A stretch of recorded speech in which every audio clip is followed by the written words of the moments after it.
नियत का फल। किसी गांव में एक महात्मा डफली बजाकर बहुत सुंदर सुंदर भजन बोलते हुए भिक्षा मांगने आए। कंधे पर एक बड़ा सा थैला लटकाया हुआ था, जिस घर से जो भी मिलता थैले में डाल लेते। गली के मोड़ पर एक घर के आगे वह भजन गा रहे थे। अंदर से कमला नामक एक साधारण सी महिला दरवाजा खोलकर बाहर आई। कमला को उन संत महात्मा के मुखमंडल पर न जाने क्या दिखाई दिया। पहले तो कमला ने महात्मा जी के चरण स्पर्श किए और फिर हाथ जोड़कर आग्रह पूर्वक उन्हें घर के भीतर ले आई। महात्मा जी अपनी डफली और थैला जमीन पर रखकर कुर्सी पर बैठ गए। कमला महात्मा जी से बोली, महात्मा जी, आप भजन बहुत ही सुंदर बोलते हैं। आपका मठ या आश्रम कहाँ है? महात्मा बोले, बेटी, संत और पानी चलते रहने चाहिए। हमें गुरु की आज्ञा है, कहीं रुकना नहीं। एकांत में भजन सिमरन करना है और भ्रमण करते समय भजन बोलकर लोगों को जगाना है। मेरे साथ 2 साथी और भी हैं, वे साथ वाले कस्बे में गए हैं। दोपहर को गांव के बाहर मिलेंगे, इकट्ठे खाना खाएंगे और अगले गांव चल पड़ेंगे। कमला बोली, महात्मा जी, मेरे पति को स्वर्गवास हुए 4 साल हो गए हैं। मेरे एक बेटी और एक बेटा है, दोनों पढ़ते हैं। मैं गांव वालों के कपड़ों की सिलाई करके जैसे तैसे गुजारा चलाती हूँ। बस अब तो यही इच्छा है कि बच्चे अच्छी पढ़ाई करके कमाने योग्य हो जाएं और बेटी की शादी कर दूं। कमला बोली, मैं भाग्यशाली हूँ कि आपने मेरी विनती स्वीकार की और मेरे घर में अपने चरण डालकर मेरे घर को पवित्र किया। मेरी एक विनती और स्वीकार कीजिए, घर में जो भी रूखा सूखा बना है ग्रहण करें। कमला का आग्रह स्वीकार करते हुए संत बोले, जा मेरी बच्ची, 2 चपाती और जो दाल सब्जी बनी है ले आ। कमला खाना लेने रसोई में गई। थाली में भोजन परोसकर महात्मा जी के सामने मेज पर रख कर दिया। महात्मा जी ने भजन समाप्त किया, उठकर हाथ धोए और कुछ मंत्रों का मुख में उच्चारण करके भोजन शुरू किया। तभी स्कूल से बच्चे भी आ गए। बच्चों ने महात्मा जी को माथा टेका। महात्मा जी ने खाना समाप्त किया, अपनी डफली और थैला उठाकर चलने को तैयार हुए। कमला ने महात्मा जी को माथा टेका तो महात्मा जी ने आशीर्वाद देते हुए कहा, बेटी हमेशा खुश रहो। कल जिस काम से दिन शुरू करोगी सारा दिन वही काम करती रहोगी। इतना कहकर महात्मा जी चले गए। कमला ने बच्चों को खाना खिलाया और सिलाई मशीन पर काम करने बैठ गई। शाम हुई तो काम से उठकर रसोई में जाकर रात का खाना तैयार करने लगी। बेटा होम वर्क कर रहा था। माँ ने बेटे को आवाज लगाई। तीनों ने मिलकर खाना खाया। इधर उधर की बातें कर रहे थे कि तभी दरवाजे पर दस्तक हुई। कमला ने दरवाजा खोला तो 6-7 घर दूर रहने वाली सरिता नामक महिला खड़ी थी। राम राम कहने के बाद वह बोली, मैंने कल अपने भाई के घर जाना है, मुझे कोई अच्छा सा सूट का कपड़ा दिखाओ। कमला ने सरिता को सूटों का कपड़ा दिखाया।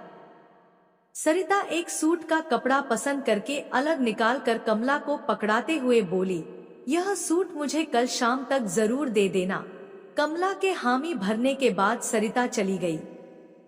सुबह होते ही कमला उठी, हाथ मुंह धोकर सरिता का सूट सिलने के लिए इंची टिप निकालकर कपड़े का माप करने लगी। 1 मीटर, 2 मीटर, 3 मीटर, 4 मीटर, यह क्या? कमला हैरान थी कि एक सूट में इतने मीटर कपड़ा और कपड़ा खत्म होने का नाम ही नहीं ले रहा था। वह मापती जा रही थी और कपड़े का ढेर बढ़ता जा रहा था। चाहते हुए भी उसके हाथ रुक नहीं रहे थे और उसे रत्ती भर थकावट भी हो रही थी।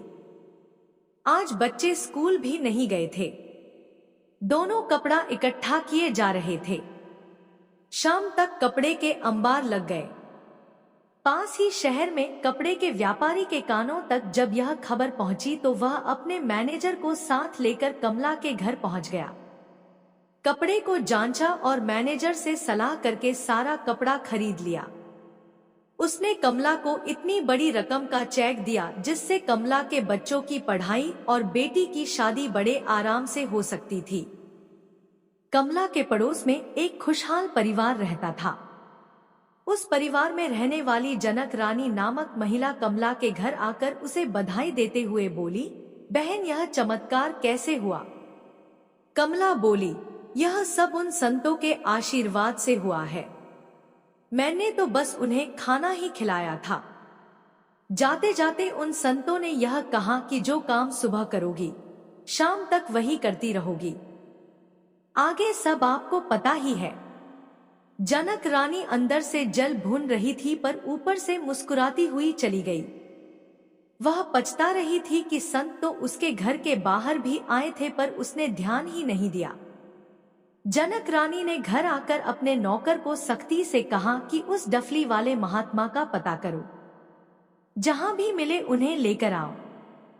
नौकर ने पता किया।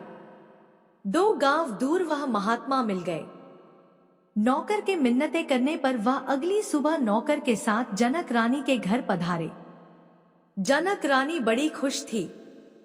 उसने महात्मा जी को अंदर सोफे पर बिठाया, साथ ही कुर्सी पर स्वयं बैठकर नौकर को आदेश देने लगी, चाय बनाकर लाओ, जल्दी खाना लेकर आओ आदि। महात्मा जी ने चाय पी, खाना खाया और पलंग पर लेट गए। इधर जनक रानी को मन ही मन महात्मा पर खींच आने लगी और मुंह में ही बुदबुदाने लगी। चाय भी पी ली, खाना भी ठूंस लिया और अब टांगे पसार कर सो गया है। पता नहीं कब जाएगा। 1.5 घंटा सोने के बाद महात्मा जी उठे और जाने के लिए दरवाजे पर पहुंचे तो वह बोली, महात्मा जी आप जा रहे हैं?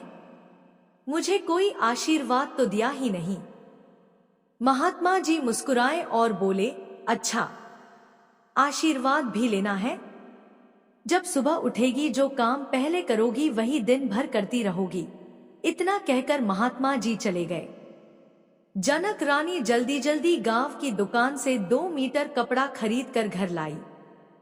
घर से इंची टेप लिया। दोनों वस्तुएं इकट्ठी अपने पलंग के पास रख ली ताकि सुबह सबसे पहले यही काम करके और भी ज्यादा अमीर बन जाए। शाम तो हो चुकी थी पर उसके हिसाब से आज रात होने में देर हो रही थी। खैर रात हुई। परिवार के सभी सदस्यों ने खाना खाया और सोने चले गए। कमला ने जैसे बताया था, जनक रानी को वे दृश्य अभी से नजर आने शुरू हो गए थे। नींद कोसों दूर थी। पता नहीं आधी रात को कब नींद आई। सुबह नौकर दूध लेने गया तो दरवाजा खुलने की आवाज से जनक रानी की नींद खुल गई। जल्दी जल्दी कपड़ा और इंची टेप लेकर जमीन पर बैठी ही थी कि छींक आ गई। यह क्या हो गया? 1 छींक, 2 छींक, 3, 4, 5 छींकें आती ही चली गई तथा रुकने का नाम ही नहीं ले रही थी। उसका पति भागकर गांव के वैद्य जी को बुला लाया। वैद्य जी भी बड़े हैरान हुए कि यह कैसा मर्ज है। कोई दवा अगर दे भी दूं तो खाएगी कैसे? वैद्य जी ने सिर दबाया, नाक भी दबाकर देखा पर छींके तो रुकने का नाम ही नहीं ले रही थी। वैद्य जी जनक रानी के पति से बोले, आप शहर से डॉक्टर लेकर आए। वह कोई टीका लगा दे तो शायद बात बन जाए। जनक रानी के पति ने तांगा मंगवाया और शहर की ओर निकल गया।